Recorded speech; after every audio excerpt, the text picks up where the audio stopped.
Praise the Lord. प्रभुंकर महान नाम धन्यवाद हो। आसतु आज आम देखा परमेश्वर चाहूबा विषय what God expect from us, what God expect from you. आसु आम देखा पाइबा गोटे वाक्य पढ़ा जहाँकि लेखा अच्छी मिखा पुस्तक 6 अध्याय 8 पदरे गोटे कथा लेखा अच्छी, हे मनुष्य जहा उत्तम ताहा से तुमको जणाई अछंती, न्यायचरण दया भल पाइबा और नम्र भाव रे तुम परमेश्वर सहित गमनागमन करिबार, एहा छड़ा सदा प्रभु तुम ठारो आउ कौन चाहती। प्रभु चाहती प्रिय प्रभु को लोक माने देखा पाइबा what God expect from you. प्रभु तुम ठारो कौन चाहती। प्रभु चाहती किछि कौन चाहती ताहा आज आमको जानिबा को पड़िबो। जहाँकि लेखा से स्थान रे कहउचंती, हे मनुष्य, हे भाई, हे भौणी, हे प्रभु को लोक माने प्रभु चाहती आपण मान जीवन रु प्रभु किछि चाहती। प्रभु कौन चाहती ताहा आज आम मान को बुझीबा को पड़िबो, जानिबा को पड़िबो। कौन चाहती बोली लेखा अछि, जहा चाहती ताहा से जणाई अछंती। कौन ताहा? न्यायाचरण, न्याय आचरण, दया भल पाइबा एवं नम्र भाव रे परमेश्वर सहित गमनागमन करबा। ए तीनोटी विषय चाहती प्रभु ए स्थान जहाँकि लेखा अछि। प्रभु चाहती कौन? न्याय आचरण, अन्याय आचरण नहीं। आज आम दुनिया को देखुअछु केवल अन्याय, समस्त क्षेत्र रे केवल अन्याय, जो क्षेत्र को देखिबा केवल अन्याय। आज जगत दुनिया अन्याय रे परिपूर्ण, अधर्म रे परिपूर्ण, करप्शन रे परिपूर्ण, दुर्नीति रे परिपूर्ण, पाप रे परिपूर्ण, अधर्म रे परिपूर्ण, अन्याय रे परिपूर्ण। ए परिप्रेक्षी प्रभु आज आम मान ठारू चाहूछंती न्यायचारण, न्याय आचरण। आम जिपर न्याय रे आचरण करू। कौन? प्रभुंकर वाक्य देखिबा गोटे जड़े भाई विषय जहाँकि लेखा अछि लुक पुस्तक 19 अध्याय जनकर विषय लेखा अछि जे की प्रकार से न्याय आचरण कले। जक्ष विषय लेखा अछि लुक पुस्तक 19 अध्याय 8 पद लेखा अछि, किंतु जक्ष ठिया होई प्रभु को कहिले, हे प्रभु देखंतु। जेतेबेले प्रभु यीशु ख्रीष्ट कहिले, जक्ष गछर ओल्हाई आस, शीघ्र ओल्हाई आस, आज मु तुम घर को आसबी। जेतेबेले प्रभु यीशु कहिले कौन? जक्ष ठिया होई प्रभु को कहिले, हे प्रभु देखंतु मोर संपत्तिर अर्धेक मु दरिद्र मान को दान करूछि। जेतेबेले तांको घर को आसिले जक्ष सतरे जानी पारले प्रभु को कौन आ कहिले, हे प्रभु मोर संपत्तिर अर्धेक मु दरिद्र मान को दान करूछि। आ कौन बोली कर कहले, आउ जदि अन्याय रे कहाई ठारू जदि किछि नै थाए तेबे 4 गुण रे ताहा फेराए देउछि।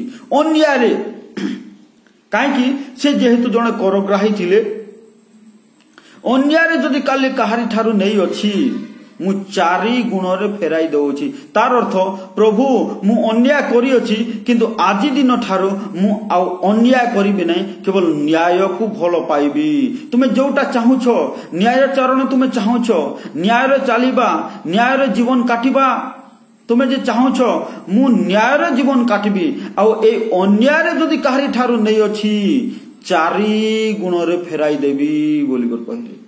काहेकि प्रभु यीशु जे गोटे कथा कहले जहाँकि लेखा अछि लुक पुस्तक 3 अध्याय लेखा अछि, करग्राही मान को कहले जे मन परिवर्तन उपयुक्त फल जेपरि आम उत्पन्न करिवो कोन करबा कहबो बोली कर कहिबारो कोन प्रभु यीशु करग्राही मान को कहले।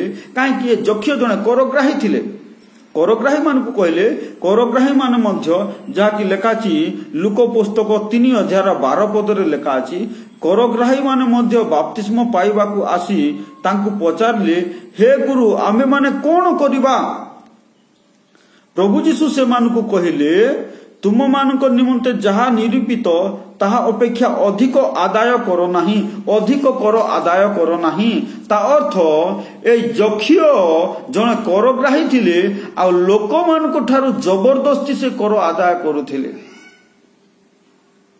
अन्याय रे नहीं थिले। जेतेबेले प्रभु तांको जीवन रे आसिले, प्रभु आ मु अन्याय करिबि नाही, मु न्याय रे चलिबि, जदि अन्याय रे काहाटर कुछ नहीं थाए 4 गुण रे फेराई देवी बोली कर कहिले।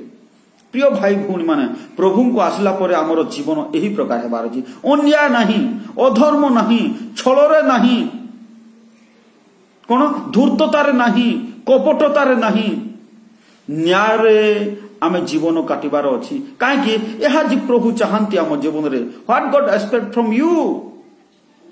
प्रभु आपन को ठारू कोन चाहंती ताहा लेखा अछि ए मिखा पुस्तक 6 अध्याय 8 पद रे। कोन ताहा न्यायचरण, न्याय रे आचरण करिबा, अन्याय नहीं, न्याय रे आचरण करिबा प्रभु चाहंती। प्रिय भाई भौणी माने, कोन आज देखो लोक माने अनेक उपार्जन करूछंती, कु लाभ, अन्यायर लाभ, जाकि लेखा अछि हबकुक पुस्तक रे लेखा अछि। हबकुक पुस्तक 2 अध्याय रे गोटे कथा लेखा अछि, एही प्रकार लेखा अछि, जाको मु पढिबा को चाहे। 2 अध्याय 9 पद रे एही प्रकार लेखा अछि, जो जन उच्चरे आपना बसा करिबा पाई विपदर हस्तरु उद्धार करिबा पाई आपना वंश निमंते कुलाभ उपार्जन करे, से संतापर पात्र। जे कुलाभ अन्याय लाभ चेष्टा करे, से संतापर पात्र, से दंडर पात्र।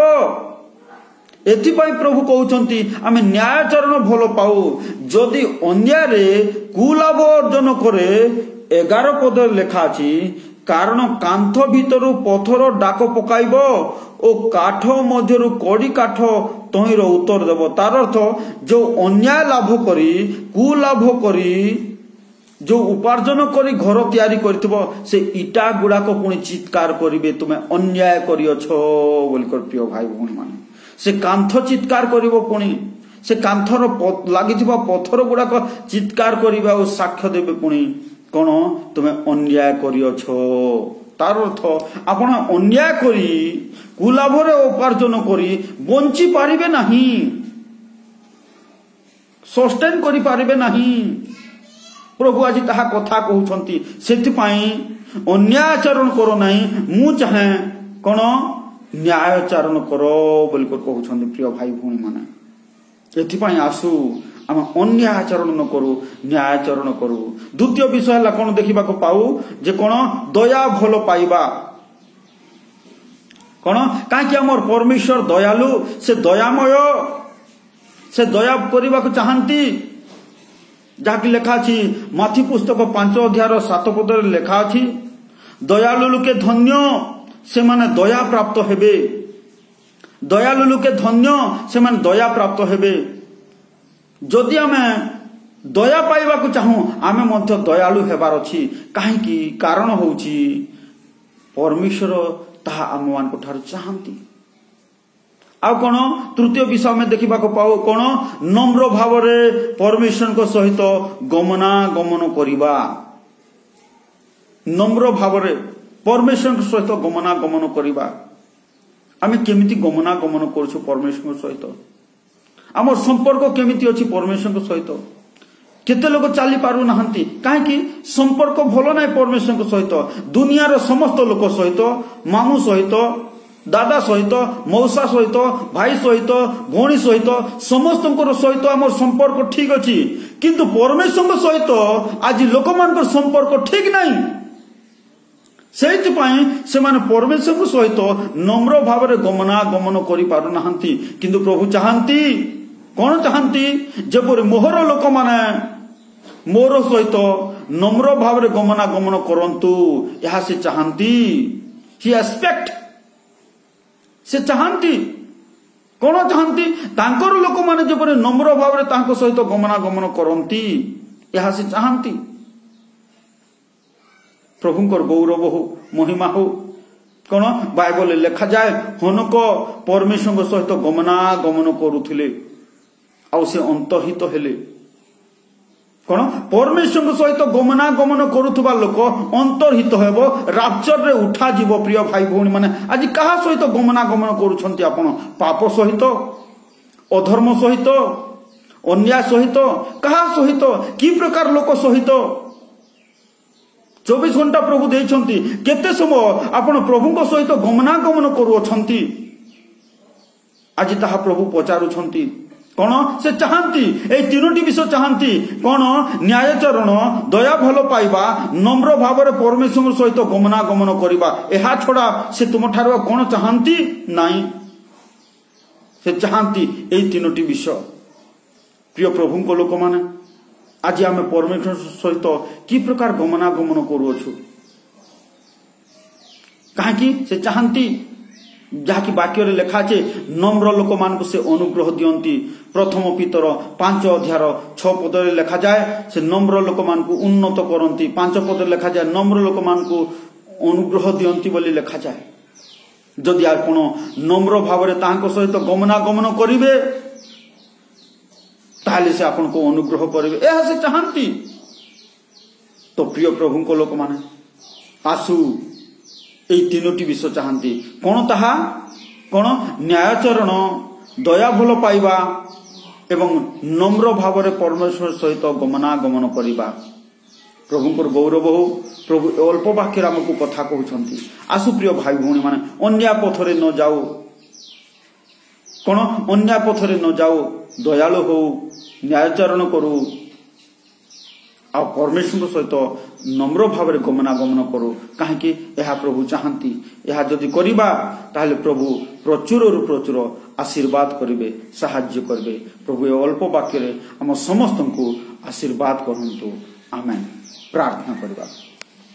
मंगलमय परमेश्वर बापा ए वाक्य दे तुमे कथा कह अनेकों को जीवन को छुओ अनेकों को जीवन को परिष्कार करो।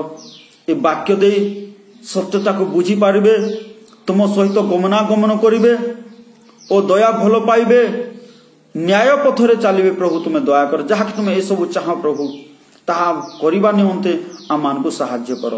धन्यवाद प्रभु निश्चय आम प्रार्थना शुणुछ प्रभु धन्यवाद होछु जीसु प्रभु तुमरी नाम रे प्रार्थना करूछु amen amen. Praise the lord praise the Lord.